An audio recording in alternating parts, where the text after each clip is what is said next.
Hi friends, நான் உங்க Varadaraja and welcome to our channel. நம்ம வாழ்ந்துகிட்டு இருக்கிற நவீன உலகத்துல எல்லாமே ஈஸியா கிடைச்சிடுதுங்க. ஒரு fraction of the secondல நம்ம கிளிக் பண்ணோம் அப்படினா நம்மளுடைய வீடு தேடி எல்லா பொருளுமே வந்துருது. அந்த மாதிரி அட்வான்ஸ்மென்ட் ஆயிட்டு போயிட்டு இருக்கோம். ஆனா நீங்க என்னைக்காவது யோசிச்சு பார்த்திருக்கீங்களா? ப்ரீ இண்டிபெண்டன்ஸ் எரால நம்ம எப்படி வாழ்ந்திருப்போம்? அந்த டைம்ல நம்ம கிட்ட எந்த டெக்னாலஜியும் கிடையாது. ஒரு தண்ணி எடுக்கணும்னா கூட கிட்டத்தட்ட ஒரு 10 கிலோமீட்டர் நடந்து போய் தான் தண்ணி எடுத்துட்டு வர வேண்டிய ஒரு சூழ்நிலை அந்த டைம்ல இருந்திருக்குங்க. வெல் அந்த மாதிரி ஒரு சிச்சுவேஷன்ல ஏதாவது ஒரு அமானுஷம் உங்களை தாக்க முயற்சி பண்ணுச்சு அப்படின்னா அப்போ அதிலிருந்து உங்களால தப்பிக்க முடியும்னு நினைக்கிறீங்களா இல்ல தப்பிக்க முடியாதுன்னு நினைக்கிறீங்களா? ஏன் இந்த கேள்வியை கேட்குறேன் அப்படின்னா இந்த வீடியோவை நீங்க முழுசா பார்த்தீங்கன்னா அதுக்குண்டான விடை உங்களுக்கு கிடைச்சிரும். இந்த வீடியோவை நீங்க பார்க்கறதுக்கு முன்னாடி நீங்க நம்ம சேனலுடைய புதிய பார்வையாளராக இருந்தாலும் சரி இல்லைனா நம்மளுடைய சேனலை பார்த்துட்டு இருக்கீங்க சப்ஸ்கிரைப் பண்ணாமல் பார்த்துட்டு இருக்கீங்க அப்படின்னா தயவுசெய்து சப்ஸ்கிரைப் பண்ணிக்கோங்க. கூடவே இருக்கிற பெல் ஐக்கானை கிளிக் பண்ணிக்கோங்க. அப்போ தான் நான் எவ்ரி ஆல்டர்னேட்டிவ் டே போடுற வீடியோ உங்களால் உடனே பார்க்க முடியும். இப்போ வாங்க ஸ்ட்ரைட்டாக வீடியோக்குள்ளே போகலாம்.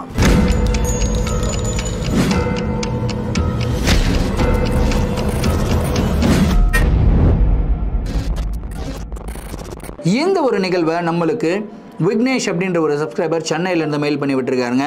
இந்த ஒரு அமானுஷமான நிகழ்வு அவருக்கு நடந்தது கிடையாது, அவங்க பாட்டிக்கு நடந்தது கிடையாது, அவங்க பாட்டியோடைய பாட்டிக்கு நடந்த ஒரு நிகழ்வு, அதுலேயும் அவங்க அகமதாபாத்தில் இருக்கும்போது நடந்த ஒரு நிகழ்வு அப்படின்னு சொல்லியிருக்காரு.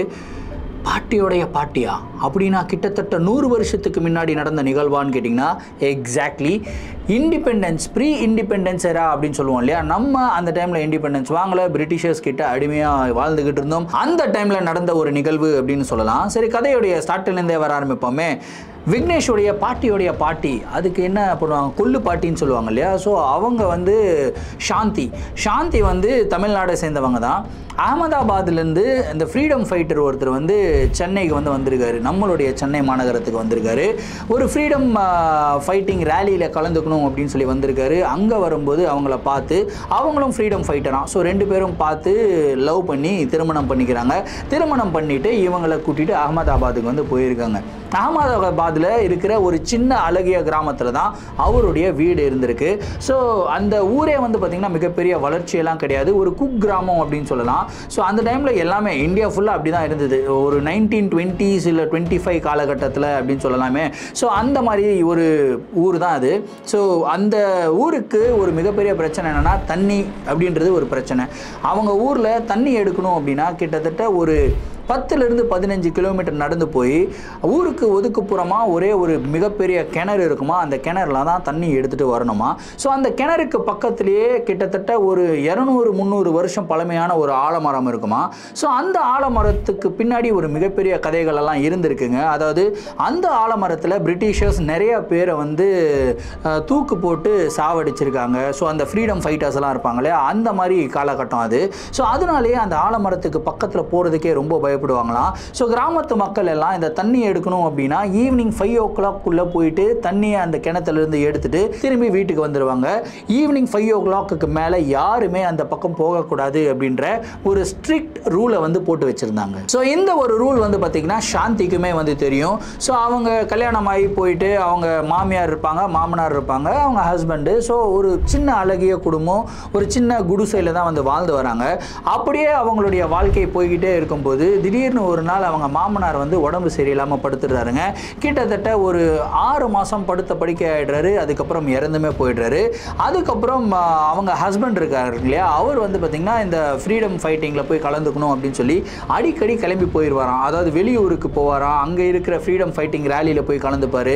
ஸோ இந்த மாதிரி தான் இவங்களே லவ் பண்ணாங்க இல்லையா. ஸோ அது வந்து இவங்களுக்கு தெரியும். ஸோ அவரை அடிக்கடி போயிடுவாங்க. ஸோ வீட்டில் தனியாக இருக்கிறதே இவங்களும் இவங்களுடைய மாமியார் மட்டும்தான்.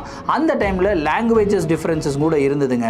அவங்களுக்கு வந்து ஹிந்தி மட்டும்தான் தெரியுமா, லோக்கல் லாங்குவேஜ் ஒன்று இருந்தது அது தெரியுமா. ஆனால் இவங்களுக்கு தமிழ் நல்லா பேசுவாங்க, ஹிந்தி வந்து கொஞ்சம் தோடா மாலும் அப்படின்வாங்களே அந்த மாதிரி ஒரு பர்சனு. ஸோ 2 பேரும் பேசிக்கிறதே ரொம்ப கடினமாக இருந்தது. அவங்க ஏதாவது சொன்னாங்கன்னா இவங்களுக்கு சுத்தமாக புரியாது, இவங்க ஏதாவது சொன்னாங்கன்னா அவங்களுக்கு சுத்தமாக புரியாது. எப்படியோ வாழ்க்கையை ஓட்டிக்கிட்டு இருந்திருக்காங்க. ஒரு நாள் என்ன ஆகிட்டு இருக்குன்னா இவங்களுடைய ஹஸ்பண்ட் வந்து ஃப்ரீடம் ஃபைட்டிங்க்கு வந்து வெளியே போயிடுறாரு, வெளியூருக்கு போயிடுறாரு. ஸோ இவங்களும் மாமியார் மட்டும் தனியாக இருக்காங்க. வீட்டில் நிறைய வேலைகள் இருந்ததுங்க. எல்லா வேலைகளும் பண்ணி முடிச்சுட்டு அகடான்னு வந்து உட்காரும்போது தான் மாமியாருக்கு வந்து அந்த டைமில் பயங்கரமான ஒரு ஜுரம். தண்ணி கிடைக்குமா அப்படின்னு சொல்லி கேட்டிருக்காங்க. பானின்னு கேட்டிருக்காங்க. சரி தண்ணி எடுத்து கொடுக்கலான்னு போயிட்டு பார்க்குறாங்க, குடத்தில் தண்ணியே கிடையாதுங்க. இவங்களுக்கு என்னடா இது, குடத்தில் தண்ணியே இல்லையே, இருக்கிறது ஒரே ஒரு சொம்பு மட்டும்தான் வரும். அந்த சொம்பில் மட்டும் தண்ணியை நிரப்பிட்டு இவங்க மாமியார்கிட்ட எடுத்து போய் கொடுக்குறாங்க. அதுக்கப்புறம் அந்த கிணத்துல போயிட்டு தண்ணியை எடுத்துகிட்டு வந்துடலாம் அப்படின்னு சொல்லிட்டு சாந்தி கிளம்புறாங்க. இவங்க கிளம்பும் போதே பயங்கரமான ஒரு இருட்டுங்க. ஏன்னா அந்த டைமில் வந்து பார்த்திங்கன்னா இந்த ஸ்ட்ரீட் லைட்ஸ் அந்த மாதிரி எந்த ஃபெசிலிட்டிஸும் அவைலபிள் கிடையாது. ஒரு சின்னதாக ஒரு தீப்பந்தம் வச்சு தான் இவங்க ஒரு குடத்தை எடுத்துக்கிட்டு கிளம்பியிருக்காங்க. அந்த ஒரு கிணறு இருக்கு இல்லையா, அதுக்கு பக்கத்தில் போகிறாங்க. அந்த கிணத்து பக்கத்தில் இருந்து அந்த கிணத்துக்கு ஆப்போசிட்டில் இருக்கிற அந்த ஒரு ஆலமரத்தை பார்க்குறாங்க. அந்த ஆலமரத்தை பார்க்கும்போதே அப்படியே கொலையெல்லாம் நடுங்குது அப்படின்னு சொல்லுவாங்க இல்லையா, அந்த மாதிரி ஒரு பயங்க.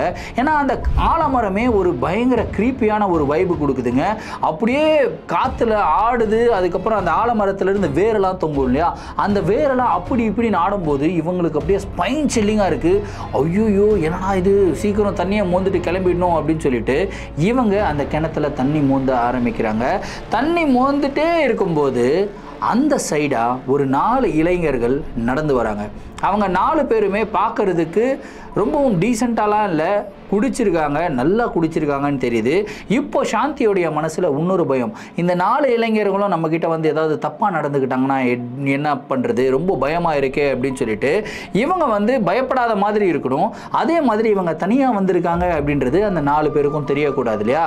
ஸோ அதுக்கு இவங்க ஒரு பிளான் என்ன பண்ணுறாங்கன்னா, இந்த பக்கம் திரும்பி இரு ஏதோ 2 நிமிஷம் தான் கிளம்பி போயிடலாம், இரு நான் வந்துட்டேன் இருடா வந்துட்டேன் அப்படின்னு வந்து சொல்கிறாங்க. ஏன்னா இந்த மாதிரி ஒரு டைலாக் சொன்ன உடனே அந்த 4 பேருமே கொஞ்சம் ஸ்டாப் பண்ணுறாங்க. ஸ்டாப் பண்ணிவிட்டு இவங்களே குறுகுறுன்னு பார்க்குறாங்க.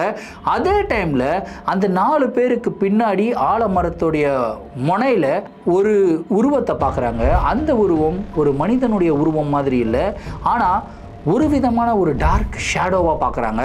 அந்த ஒரு டார்க் ஷேடோவை பார்த்த உடனே சாந்திக்கு கை கால்லாம் நடுங்க ஆரம்பிக்குது. ஏதோ ஒன்று இந்த இடத்துல தப்பாக இருக்குது அப்படின்றத மட்டும் புரிஞ்சுக்கிறாங்க. தண்ணியை எடுத்துக்கிறாங்க. எடுத்துகிட்டு விறுவிறுன்னு நடந்து போகிறாங்க. ஃபாஸ்ட்டாக நடந்து போய்கிட்டு இருக்காங்க அவங்களுடைய வீட்டுக்கு. கிட்டத்தட்ட ஒரு 10 கிலோமீட்டர் நடந்து போகணுங்க அவங்களுடைய வீட்டுக்கு. போகிற வழி எல்லாமே வந்து பார்த்திங்கன்னா பயங்கர இருட்டு. சின்னதான ஒரு தீப்பந்தத்தை வச்சு தான் இவங்க நடந்து போய்கிட்டு இருக்காங்க. அவ்வளோ இருட்டில் போய்கிட்டு இருக்கும்போது இவங்க நடக்கிறாங்க. இவங்களுக்கு பின்னாடி யாரோ ஃபாலோ பண்ணுற மாதிரி ஃபுட் ஸ்டெப்ஸ் இவங்களுக்கு கேட்டுக்கிட்டே இருக்குங்க. அந்த இடத்துல நிறையா இலைகள் எல்லாம் கீழே விழுந்து கிடக்குது. அந்த இலைகள் மேலே வெறும் பாதத்தில் தான் நடந்து போய்கிட்டு இருக்காங்க. அதே மாதிரி யாரோ ஒருத்தங்க அந்த இலைகள் மேலே இவங்களுக்கு பின்னாடி நடந்து வர மாதிரி சவுண்டு கேட்குதுங்க. அதுக்கப்புறம் பின்னாடி இருந்து இவங்களை யாரோ சாந்தின்னு கூப்பிடுற மாதிரியே இவங்களுக்கெல்லாம் தோணுது. இவங்க என்ன யோசிக்கிறாங்கன்னா, இது வந்து எனக்கு ஆட்டோமேட்டிக்காக தோணுதா, இல்லை உண்மையிலேயே நடக்குதா, இல்லை என்னன்னே தெரியலையே, எனக்கு ரொம்ப பயமாக இருக்கே அப்படின்னு சொல்லிட்டு பயத்திலேயே இவங்க குடுகுடுன்னு வீட்டுக்கு போய் சேர்றாங்க. வீட்டில் போயிட்டு அவங்க அந்த குடத்தை இறக்கி வச்சுட்டு பெருமூச்சு வாங்கி இந்த பக்கம் திரும்பி பார்க்குறாங்க. பின்னாடி திரும்பி பார்த்தா ஒரு மிகப்பெரிய ஷாக்கிங்கான ஒரு விஷயத்தை பார்க்குறாங்க. அதாவது அந்த 4 இளைஞர்களுக்கு பின்னாடி ஒரு கருப்பான உருவம் நின்றுக்கிட்டு இருந்தது அப்படின்னு சொன்னேன் இல்லையா, அதே மாதிரி இவங்க வீட்டில் நின்று வாசலில் நின்று திரும்பி பார்க்கும்போது தூரத்தில் இன்னொரு ஆலமரம் இருக்குது. அந்த ஆலமரத்துக்கு கீழே அதே உருவம் நின்றுக்கிட்டு இருக்கிறத வந்து பார்க்குறாங்க. இதை சொல்லும் போது எனக்கு பயங்கரமாக புல்லரிக்குது. ஸோ அந்த ஒரு உருவத்தை பார்த்த உடனே இவங்களுக்கு வேர்த்து கொட்ட ஆரம்பிக்குது. ரொம்ப சில்லுன்னு இருக்கிற கிளைமேட்டில் வேர்த்து கொட்டுதுங்க. இவங்க பட்டுன்னு குடத்தை எடுத்து வீட்டுக்குள்ளே போகிறாங்க. வீட்டுக்குள்ளே போயிட்டு குடத்தை வச்சுட்டு அக்கடான உட்காடுறாங்க. இவங்க அத்தை நல்லா குரட்டை விட்டு தூங்கிக்கிட்டு இருக்காங்க. என்னடா இது, இந்த கிழவி வேற இவ்வளோ குரட்டை விட்டு தூங்குது, தூங்க முடியாது போல இருக்குதே அப்படின்னு சொல்லி உட்காந்துக்கிட்டே இருக்கும்போது இவங்களுடைய வீட்டுக்கு வெளியே யாரோ நடந்து வர சவுண்டு வந்து கேட்குதுங்க. அந்த சவுண்ட் வந்து நார்மலாக இல்லை. இவங்க வழிபாதையில் நடந்து வரும்போது இவங்க பின்னாடி ஒரு ஃபுட் ஸ்டெப்ஸ் ஃபாலோ பண்ணிச்சுன்னு சொன்னோம் இல்லையா, அதே சவுண்டு எக்ஸாக்டாக இவங்களுக்கு இப்போ கேட்குது. அந்த சவுண்டு எப்படி கேட்குதுன்னா, இவங்களுடைய வீட்டை சுற்றி நடந்து வர மாதிரி கேட்குது. இந்த சவுண்டை கேட்டுக்கிட்டே இருக்கும்போது இவங்களுக்கு பயம், அப்படியே உச்சக்கட்ட பயத்தில் இருக்காங்க. இவங்க போய் இவங்க மாமியாரை எழுப்பியிருக்காங்க. ஆனால் அவங்க மாமியார் வந்து எழுந்துக்கவே இல்லைங்க. அப்படியே நல்ல ஆழ்ந்த உறக்கத்தில் இருக்காங்க. இவங்களுக்கு என்ன பண்ணுறதுனே தெரியல. இவங்களுடைய வீடுமே வந்து பார்த்திங்கன்னா ஒரு சின்ன குடிசை வீடு, ஒரு நார்மலான ஒரு கதவை போட்டு தான் வந்து லாக் பண்ணி வச்சுருக்காங்க. அந்த ஒரு கதவை கூட எட்டி ஒரு உதவச்சா கதவு ஓப்பன் ஆகிடும். அந்த மாதிரி ஒரு நிலைமையில தான் இருக்குது. ஸோ இந்த மாதிரி ஒரு நிலைமையில் தன்னுடைய பாதுகாப்புக்கு என்ன பண்ணுறதுனே தெரியாமல் பயத்திலே இருக்கும்போது திடீர்னு அவங்களுடைய முகத்தை யாரோ மூடுற மாதிரி ஒரு ஃபீல். இவங்களுக்கு வந்து மூச்சு வந்து வாங்க ஆரம்பிக்குது, மூச்சு அடைக்குது. கண்ணை முழிச்சு பார்க்கலான்னு முயற்சி பண்ணுறாங்க. ஆனால் இவங்களுடைய கண்களையும் யாரோ மூடுற மாதிரி ஒரு விதமான ஸ்மோக் கவர் ஆன மாதிரி இவங்களுக்கு ஃபீல் ஆகுதுங்க. அடுத்த 5 செகண்ட் தான் இவங்களுக்கு சுயநினைவு இருந்திருக்கும். 5 செகண்டுக்கு அப்புறம் இவங்களுக்கு என்ன ஆச்சுன்னு எதுவுமே தெரியாது. அதே இடத்துல மயக்கம் போட்டு கீழே விழுந்துடுறாங்க. அடுத்த நாள் மயக்கம் கண் திறந்து பார்க்கும்போது இவங்களுடைய மாமியார் இவங்க பக்கத்தில் உட்காந்துக்கிட்டு இருக்காங்க. இவங்க கட்டிலில் படுத்துக்கிட்டு இருக்காங்க, கைத்து கட்டிலில். மாமியார் வந்து அந்த சின்னதாக ஒரு விசிறி இருக்கும் இல்லையா, விசிறியை வச்சு விசிறி விட்டுக்கிட்டு இருக்காங்க. என்னம்மா ஆச்சு, ஏதாவது பார்த்து பயந்துட்டியா அப்படின்ட்டுலாம் சொல்லி கேட்குறாங்க. இல்லை இல்லை, இவங்களுக்கு தெரிஞ்ச ஓட்ட ஹிந்தியில் வந்து இவங்க பேசுகிறாங்க. இல்லை இல்லை, அப்படிலாம் ஒன்றும் இல்லை, எல்லாம் நல்லா இருக்குது அப்படின்லாம் சொல்லிட்டு இவங்க எழுந்து இவங்களுடைய வேலையை பார்க்க ஆரம்பிக்கிறாங்க. அப்படியே ஒரு 2 மணி நேரம் போகுதுங்க. 2 மணி நேரம் கழித்து இவங்களுடைய அடி வயத்திலிருந்து வலிக்க ஆரம்பிக்குது. சரியான ஒரு வலி மாதிரி வயிற்றை பிடிச்சி உட்காந்துக்கிட்டு இருக்காங்க, அழுதுகிட்டே இருக்காங்க. மாமியார் வந்து என்னாச்சுன்ட்டு ஹிந்தியில் கேட்குறாங்க. இவங்க சொல்கிறாங்க இந்த மாதிரி வயிறு வலிக்குது பயங்கரமாக அப்படின்னு சொல்லி அழுக ஆரம்பிக்கிறாங்க. ஒன்றும் இல்லை, ஹீட்டாக இருக்கும் அப்படின்னு சொல்லிட்டு அவங்க என்ன பண்ணுறாங்கன்னா இந்த மாதிரி நார்மலாக இந்த நல்லெண்ணெல்லாம் ஊற்றி வயிற்றெல்லாம் தேய்ச்சி விடுவாங்க இல்லையா, இல்லை நாம கட்டி தடவுவாங்க இல்லையா, அந்த மாதிரி ப்ராக்டிஸ் தான் அவங்களும் பண்ணியிருக்காங்க.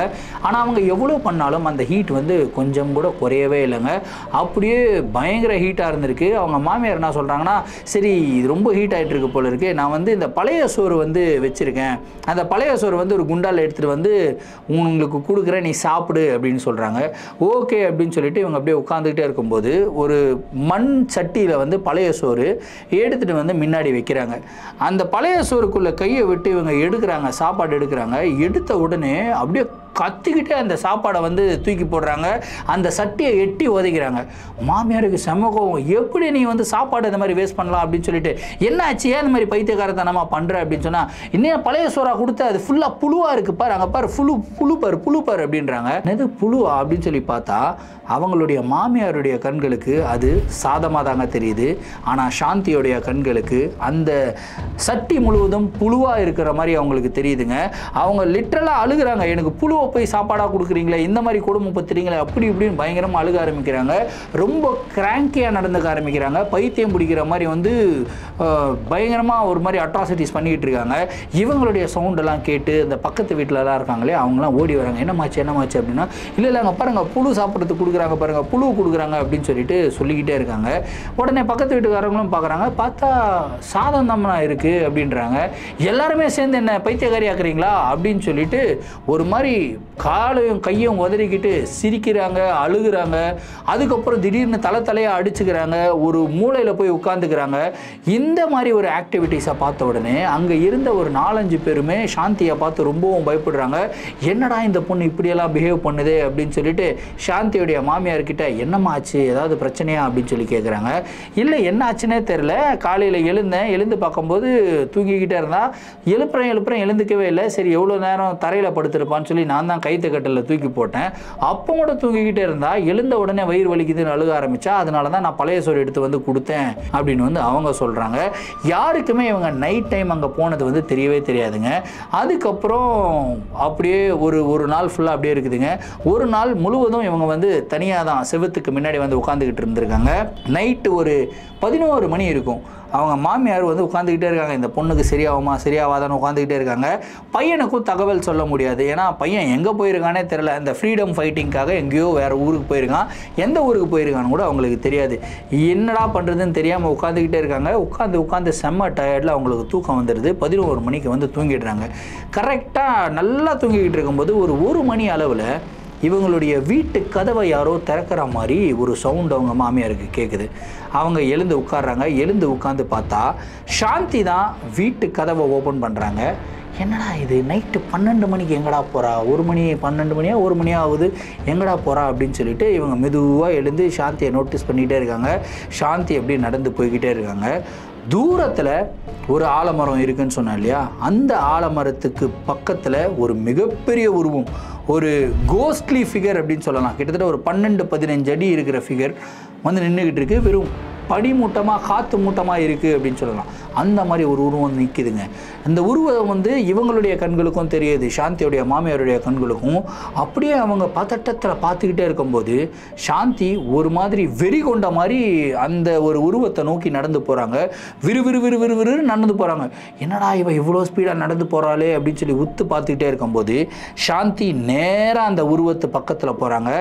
அந்த உருவத்தை போய் கட்டி தழுவுறாங்க. சாந்தியோடைய ஹைட்டு 5 அடி, ஆனால் அந்த உருவத்துடைய ஹைட்டு 15 அடி. அந்த உருவம் வந்து ஒரு ஹியூமன் கிடையாது அப்படின்றது புரிஞ்சுக்கிறாங்க. ஆனால் அந்த உருவம் என்னதுன்னு சொல்லி தெரியலைங்க. அதுக்கப்புறம் சாந்தி ஒரு விஷயத்தை பண்ணுறாங்க. யாருமே கொஞ்சம் கூட எதிர்பார்க்காத மாதிரி ஒரு விஷயத்தை பண்ணுறாங்க. சாந்தி அங்கே ஆலமரத்தில் வேரெல்லாம் தொங்கும் இல்லையா, அந்த வேரெல்லாம் எடுத்து அவங்களுடைய கழுத்தில் வந்து சுற்றிக்கிட்டு அந்த வேரை வந்து 2 கையில் பிடிச்சி அப்படியே வந்து இப்படின்னு ஏற ஆரம்பிக்கிறாங்க. லிட்ரலாக வந்து ஆலமரத்துடைய டாப்பில் இருக்காங்க. அந்த ஆலமரத்துடைய டாப்பில் 2 வேரில் வந்து தொங்கிக்கிட்டு 2 வேரை வந்து 2 கையில் இப்படி பிடிச்சிக்கிட்டு அப்படியே இப்படி தலைகீழாக இப்படி நின்றுக்கிட்டு இருக்காங்க. இந்த மாதிரி ஒரு காட்சியை நீங்கள் பார்த்தீங்க அப்படின்னா யோசிச்சு பாருங்கள் எப்படி இருந்திருக்கும். லிட்டரலாக அந்த வேரிலிருந்து கையை எடுத்தாங்கன்னா நேராக அவங்க தலை வந்து பார்த்திங்கன்னா தரையில் அடிக்கும். அந்த வேருமே கிட்டத்தட்ட ஒரு 20 அடி ஹைட்டில் இருக்காங்க. 20 அடி ஹைட்டில் இவங்க அந்தரத்தில் தொங்கிக்கிட்டு இருக்காங்க. 2 ஆலமரத்துடைய வேரை பிடிச்சிக்கிட்டு அப்படியே அந்த வேரை பிடிச்சிக்கிட்டு இந்த பக்கம் அந்த பக்கம் ஆடுறாங்க. இந்த மாமியாரை பார்க்கும்போது அவங்களுடைய கண்களுக்கு எப்படி தெரியுது அப்படின்னா, ஏதோ ஒரு இந்த விக்ரமாதித்தன் கதையிலெல்லாம் வேதாளம்னு வரும் இல்லையா, அந்த வேதாளம் வந்து இந்த மரத்தில் தான் இப்படி ஆடிக்கிட்டு இருக்குமா. வேதாளம் ஆடுற மாதிரியே வந்து சாந்தி ஆடிக்கிட்டு இருக்காங்க. பயங்கரமாக ஆடுறாங்க. அந்த ஒரு காட்சியை பார்த்து யார் ரசிச்சுக்கிட்டு இருக்கா அப்படின்னா, அந்த 15 அடிக்கு ஒரு கோஸ்ட்லி ஃபிகர் நின்றுக்கிட்டு இருக்குன்னு சொன்னோம் இல்லையா, அந்த ஒரு உருவம் அந்த ஒரு காட்சியை பார்த்து ரசிச்சுக்கிட்டு இருக்கா மாதிரி தெரியுது இவங்களுக்கு. என்னடா இது இப்படியெல்லாம் நடக்குது அப்படின்னு சொல்லிட்டு இவங்க மெதுவாக போகிறாங்க. பக்கத்து வீட்டில் ஒரு பாட்டி இருக்காங்களாம். அந்த பாட்டியை எழுப்புறாங்க. இங்கே பாரு. அவங்க வெளியே தான் படுத்து தூங்கிட்டு இருப்பாங்களாம். அந்த பாட்டி எழுப்பி எங்கள் பாரு என் மருமக என்னென்னமோ பண்ணிக்கிட்டு இருக்கா, எனக்கு ரொம்ப பயமாக இருக்குது அப்படின்னு சொல்லி அந்த பாட்டிக்கிட்ட சொல்லியிருக்காங்க. அவங்களுமே பார்த்து செம்ம அல்லு, ஐயோ இந்த மேட்ரை வந்து அவகிட்ட தெரிஞ்ச மாதிரி காட்டிக்காத, தெரிஞ்ச மாதிரி காட்டிக்கிட்டேன்னா உனக்கு பிரச்சனை. நான் நினைக்கிறேன் இவன் அந்த ஆலமரத்துக்கு பக்கத்தில் போயிருப்பான்னு நினைக்கிறேன். அந்த ஆலமரத்துலேருந்து இப்போது இந்த ஆலமரத்துக்கு அந்த உருவத்தை கூட்டிகிட்டு வந்துட்டா அப்படின்னு வந்து சொல்கிறாங்க. என்னடி நீ சொல்கிறேன்னு போது, ஆமாம் அந்த ஆலமரத்தில் தான் இந்த ஒரு உருவம் இருக்குது. கிட்டத்தட்ட ஒரு 20 அடி உருவத்தை என் ஹஸ்பண்ட் பார்த்துருக்கிறதா பல தடவை என்கிட்ட சொல்லியிருக்காரு. ஆனால் நான் அவரை நம்பினதே கிடையாது. ஆனால் இப்போது அதே 20 அடி உருவத்தை நான் பார்க்குறேன்.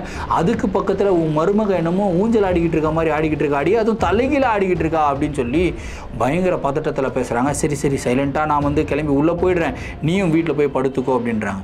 இவங்களும் வீட்டில் போய் படுக்கிறாங்க. படுத்துட்டு எப்படா மருமக வருவா அவங்களும் பார்த்துட்டே இருக்காங்க. ஏன்னா இவங்களுக்கும் பயம், ஏன்னா தலைகீழாக தொங்கிக்கிட்டு இருக்காங்க. அப்படியே கீழே வந்து விழுந்தாங்க அப்படின்னா தலையெல்லாம் வெடித்து சதறிடும். அந்த மாதிரி ஒரு பயத்தில் இவங்க அப்படியே அந்த ஆலமரத்தை ஒத்து பார்த்துக்கிட்டே இருக்கும்போது கிட்டத்தட்ட ஒரு 3 மணி நேரம் இருக்குங்க. ஒரு மணிக்கு இவங்க போயிருப்பாங்க. 2, 3, 4 மணி அளவில் அவங்க என்ன பண்ணுறாங்கன்னா பட்டுன்னு அந்த ஆலமரத்துலேருந்து இறங்குறாங்க. இறங்கி ஸ்ட்ரெயிட்டாக நடந்து வராங்க. என்னடா இது வரான்ட்டு அப்படியே கண்ணு மூடி அப்படியே தூங்குற மாதிரி ஆக்டிங் பண்ணுறாங்க. வீட்டுக்குள்ளே வந்த உடனே கதவை லாக் பண்ணுறாங்க. கதவை லாக் பண்ணிவிட்டு பக்கத்தில் வந்து நிற்கிறாங்க. எங்கே அவங்க மாமியார் அந்த கைத்துக்கட்டில் படுத்துக்கிட்டு இருப்பாங்களே, கைத்துக்கட்டிலுக்கு பக்கத்தில் வந்து நிற்கிறாங்க. நின்றுட்டு அவங்க மாமியாரையே பார்த்துக்கிட்டு இருக்காங்க. மாமியார் வந்து தூங்கலை, கண்ணை முழிச்சுக்கிட்டு தான் இருக்காங்க. இவங்க பக்கத்தில் வந்து நிற்கிறாங்கன்றதும் அவங்களுக்கு தெரியும். அவங்களுடைய மனநிலைமையை யோசிச்சு பாருங்க. அப்படியே பயத்தோட உச்சகட்டத்தில் ஐயோ அடுத்து என்னடா நடக்க போகுது, என் பக்கத்தில் என் மருமக வந்து நின்றுக்கிட்டு இருக்காடா, அதுலேயும் என்னையே பார்த்துக்கிட்டு இருக்கா. இவங்க வந்து கண்ணை மூடிட்டு லைட்டாக நம்ம ஓப்பன் பண்ணி பார்ப்போம் இல்லையா, இந்த தெரிகிற மாதிரிலாம் இருக்கணும் அப்படின்ட்டு லைட்டாக ஓப்பன் பண்ணி பார்ப்போம் என்னதான் நடக்குதுன்னு பார்க்கலான்னு பார்த்தா சாந்தி பக்கத்தில் நின்றுக்கிட்டு இருக்காங்க. கையில் ஒரு மிகப்பெரிய அருவாள் எடுத்து இப்படி நின்றுக்கிட்டு இருக்காங்க. நின்றுக்கிட்டு அப்படியே அவங்க மாமியாரை பார்த்துக்கிட்டே இருக்காங்க. மாமியார் கைத்துக்கட்டில் படுத்துக்கிட்டு இருக்காங்க. இப்போ இவங்களுக்கு என்ன பயம்னா, நான் ஒரு செகண்ட் ஒரு அசைவு கொடுத்தேன்னா அந்த அருவாளை வச்சு நம்மளை வெட்டிடுவா, அப்படி நான் அசைவு கொடுக்கலனாலும் அருவாளை வச்சு வெட்டுவாளா வெட்ட மாட்டாளான்னு தெரியல. ஐயோ ஆண்டவா நீ தாண்டா என்னுடைய உயிரை காப்பாற்றணும் அப்படின்னு சொல்லி உயிரை கையில் பிடிச்சிக்கிட்டு மாமியார் அப்படியே படுத்துக்கிட்டு இருக்காங்க. அப்படியே ஒரு மணி நேரம் நிற்கிறாங்க. ஒரு 5 மணி அளவில் இருக்கும். 5 மணிக்கு ஏதோ ஒரு சவுண்டு கேட்குது. அந்த சவுண்டில் பட்டுன்னு இவங்களுக்கு ஏதோ ஒன்று ஆகுதுங்க. அப்படியே கீழே படுத்தவங்க தான் படுத்தவங்க தூங்கிட்டாங்க. அடுத்த நாள் மத்தியானம் 2 மணி வரைக்கும் இவங்க தூக்கத்துலேருந்து எழுந்துக்கவே இல்லை சாந்தி. மாமியாருக்கு செம பயம். ஐயோ, நேற்றே வந்து நம்ம வந்து சாப்பாடு கொடுத்தோம், பழைய சோறு தான் கொடுத்தோம், அதில் ஏதோ புழு இருக்குதுன்னு சொன்னால் இன்றைக்கி சாப்பாடு கொடுக்கலாமா வேணாமா அப்படின்ற ஒரு பயத்திலே இருக்காங்க. 2 மணிக்கு எழுந்த உடனே ஐயோ அத்தை இவ்வளோ நேரம் தூங்கிட்டேன்னா, சாரி அத்தை ரொம்ப டயர்டில் நான் தூங்கிட்டேன் அப்படின்னு சொல்லி பதட்டமாக பேசுகிறாங்க. மாமியாருக்கு செம பயம். ஏன்னா பக்கத்தில் நைட்டில் அருவாளை வச்சு நின்றுக்கிட்டு இருந்தாங்களே, ஐயோ என்னடா பண்ணுறது அப்படின்னு சொல்லி ரொம்ப பயத்தில் அவங்களே பார்க்குறாங்க. அப்புறம் போயிட்டு படப்படம் மூஞ்சிலாம் கழுவிட்டு குளிச்சுட்டு வந்து, அத்தை எனக்கு பசிக்குது அத்தை, சாப்பாடு பண்ணிட்டீங்களா இல்லை நான் பண்ணட்டுமா அப்படின்னு சொல்லி கேட்குறாங்க. இல்லைம்மா சாப்பாடெல்லாம் சமைச்சு வச்சுட்டோமா அப்படின்னு பயத்திலே அவங்க சொல்கிறாங்க. சரி சாப்பாடு போடுங்க அத்தை அப்படின்றாங்க. சரின்னு சொல்லிட்டு அவங்க அத்தையும் வந்து சாப்பாடு எடுத்துகிட்டு வந்து வைக்கிறாங்க. இன்றைக்கி என்ன பண்ணியிருக்காங்கன்னா, சரி நேற்று தான் பழைய சோறை வச்சோம், இன்றைக்கி வந்து ஒரு ஆடு அடித்து குழம்பு வைக்கலான்னு சொல்லி ஆடு அடித்து குழம்பு வச்சு மட்டன் குழம்பை ஊற்றி எடுத்து வந்து கொடுக்குறாங்க. இவ்வளோ மட்டன் பீஸை போட்டு வச்சுருக்காங்க. வச்ச உடனே என்னது இது, ஆட்டு புழுக்கை எடுத்துகிட்டு வந்து வச்சுருக்கீங்க, என்னது இது அப்படின்றாங்க சாந்தி. எது ஆட்டு புழுக்கையா, நான் ஆடை தாம்மா வெட்டி வச்சுருக்கேன், நீ நம்ம ஆட்டு புழுக்கைன்னு சொல்கிறேன் அப்படின்னு சொல்லிட்டு அப்படியே பயத்தில் பார்க்கும்போது அந்த தட்டு இருக்குல்ல, தட்டை தூக்கி விட்டாங்க பாரு ஒரு அடி. மாமியாரோட தலையில் அடித்து அப்படியே அந்த இடத்துல வந்து கட்டாய் அப்படியே ரத்தம் பொல பொல பொல பொலன்னு அவங்களுக்கு ஊற்றுது. அவங்க கத்துறாங்க. அவங்களுடைய சவுண்டு கேட்டு பக்கத்து வீட்டில் இருந்தெல்லாம் ஓடி வந்துட்டாங்க. ஓடி வந்து என்னமாச்சு என்னமாச்சு அப்படின்றாங்க. மாமியாருக்கு அப்படியே ரத்தம் ஊற்றுது. ஐயோ அப்படின்னு சொல்லி அவங்களுடைய தலையில் துண்டெல்லாம் சுற்றிட்டு ஓரமாக உட்கார வச்சுட்டு, என்னமாச்சு உனக்கு, என்னம்மா பைத்தியம் பிடிச்சிருச்சா அப்படின்னா, நான் ஆட்டுக்கறி எடுத்துகிட்டு வந்து வைப்பான்னு பார்த்தா ஆட்டு புழுக்கை எடுத்து வந்து வைக்கிறான் அப்படின்னு சொல்லிட்டு செம்ம காக்ரோஷமாக கத்துறாங்க. இவங்களை எப்படிடா கண்ட்ரோல் பண்ணுறதுன்னு தெரியாமல் அவங்க ரொம்ப தவிச்சுக்கிட்டு இருந்தாங்க.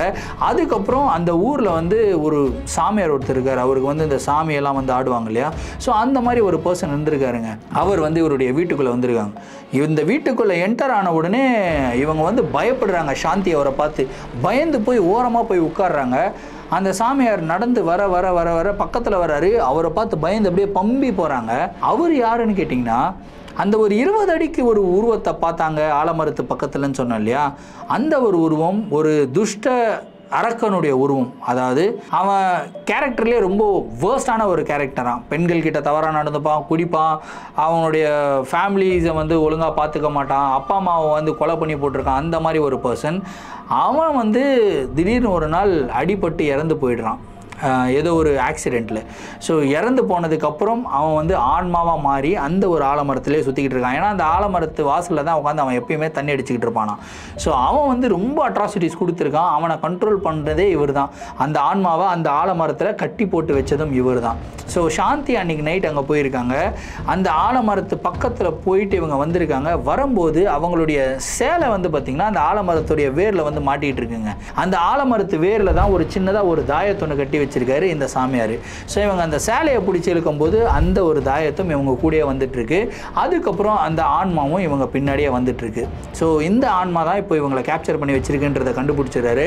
கண்டுபிடிச்சி அந்த இடத்துல ஒரு பூஜையெல்லாம் பண்ணி அதுக்கப்புறம் இவங்களை வந்து கண்ட்ரோல் பண்ணி தாயத்தை கட்டுறாரு. கட்டி ஒரு கிட்டத்தட்ட 1 மணி நேரம் இவங்க மயக்க நிலையில் இருந்திருக்காங்க. 1 மணி நேரம் கழித்து தான் சாந்திக்கு சுயநினைவே வந்திருக்கு. அதுக்கப்புறம் அத்தை என்னத்த மட்டன் குழம்பெல்லாம் இப்படி கீழே கொட்டி வச்சிருக்கீங்க, ஐயோ உங்கள் தலைக்கு என்னாச்சு, யார் உங்களை அடிச்சது அப்படின்னு சொல்லி சாந்தி கேட்குறாங்க. அவங்க மாமியார் இதுக்கு பதில் சொல்கிறதா சொல்லாமல் இருக்கிறதான்னு தெரியாமல் அப்படியே பார்த்துக்கிட்டே இருந்திருக்காங்க. அதுக்கப்புறம் அவங்களுடைய லைஃப்பில் எந்த பிரச்சனையும் இல்லை. ஃப்ரீடம் ஃபைட்டிங்லாம் முடிச்சுட்டு அவங்க பையனுமே வந்துடுறாரு. அதுக்கப்புறம் சாந்தியும் அவருமே சந்தோஷமாக வாழ்ந்து வராங்க. குழந்தெல்லாம் பிறக்குது. அதுக்கப்புறம் அவங்க மாமியார் இறந்து போயிடுறாங்க. சரி இங்கேயே இருந்து என்ன பண்ணுறது, நம்ம திரும்பியும் தமிழ்நாட்டுக்கு போயிடலாம் அப்படின்னு சொல்லி திரும்பியும் தமிழ்நாட்டுக்கு வந்து இங்கே சென்னை மாநகரத்தில் அவங்க செட்டில் ஆயிட்டாங்க. அதுக்கப்புறம் அவங்களுடைய வம்சாவளிகள் இங்கே தான் இருக்கிறாங்க. ஸோ இந்த ஒரு இன்ட்ரெஸ்டிங்கான ஸ்டோரி வந்து பார்த்திங்கன்னா நம்மளுக்கு ஷேர் பண்ணி விட்டுருந்தாருங்க. இந்த ஸ்டோரி வந்து ரொம்ப இன்ட்ரெஸ்டிங்காக எனக்கு தோணுச்சு. அதுதான் நான் உங்களுக்கும் ஷேர் பண்ணி விட்டுருக்கேன். இந்த ஒரு நிகழ்வை பற்றின உங்களுடைய கருத்துக்கள் என்ன அப்படின்றத கமெண்ட் பாக்ஸ் சொல்லுங்கள். இதே மாதிரி உங்களுடைய வாழ்க்கையில் ஏதாவது அமானுஷமான நிகழ்வுகள் நடந்திருந்து அந்த நிகழ்வுகளை எங்களை ஷேர் பண்ணணும்னு நினச்சிங்கன்னா என்னோட இன்ஸ்டாகிராமில் ஃபாலோ பண்ணிவிடுவேன், இன்ஸ்டாகிராமில் டிஎம் பண்ணுங்கள், இல்லைனா என்னுடைய மெயில் ஐடிக்கு மெயிலாக சென்ட் பண்ணி விடுங்க. கண்டிப்பாக உங்களுடைய நிகழ்வுகளும் நம்மளுடைய சேனலில் வீடியோஸாக போடப்படும். மீண்டும் அடுத்த வீடியோவில் சந்திக்கும் வரை நான் உங்கள் Varadaraja signing off. Thank you and bye.